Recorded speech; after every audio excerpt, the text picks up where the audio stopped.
సింహరాశి వారికి 3 గ్రహాలు చక్కగా యోగిస్తున్నాయమ్మా. ఏకాదశంలో గురువు, చతుర్థంలో బుధుడు, పంచమంలో శుక్రుడు. వ్యాపారంలో పట్టు సాధిస్తారు. గతం కంటే మేలైన ఫలితాన్ని పొందుతారు. మీ ప్రణాళికలు విజయాన్ని ఇస్తాయి. ఆలోచన ఉత్తమంగా ఉంటుంది. పనుల్లో స్పష్టత వస్తుంది. తోటివారి నుండి సహాయ సహకారాలు సంపూర్ణంగా అందుతాయి. ఆకర్షణీయమైన సంభాషణలతో ఆకట్టుకుంటారు. ప్రతిభతో పనిచేయడం ద్వారా అందరూ మిమ్మల్ని గుర్తిస్తారు. ప్రస్తుత పరిస్థితులకు తగ్గట్టుగా కష్టపడండి. ఫలితాలకు అతీతంగా కృషి చేయండి. ఆర్థికపరమైన అభివృద్ధి బ్రహ్మాండంగా ఉంటుంది. పంచమ శుక్ర యోగం స్థిరాస్తులను పెంచుకునే దిశగా ప్రణాళికలను సిద్ధం చేసుకునే అవకాశాన్ని ప్రసాదిస్తుంది. గృహలాభం సూచితం. ఉద్యోగంలో విశ్వాసంతో పనిచేయడం ద్వారా ఒత్తిడిని జయిస్తారు. అధికారుల నుండి సామరస్యపూర్వకమైన స్నేహబంధం ఏర్పడుతుంది.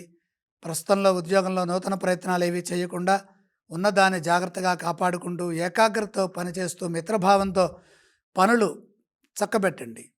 వారం మధ్య భాగంలో ఒక విషయంలో మేలు జరుగుతుంది. మీ సంస్కారం మిమ్మల్ని ధర్మం వైపు నడిపిస్తుంది. బంగారు భవిష్యత్తుకు బాటలు వేయడానికి ఇది అనుకూలమైన సమయం.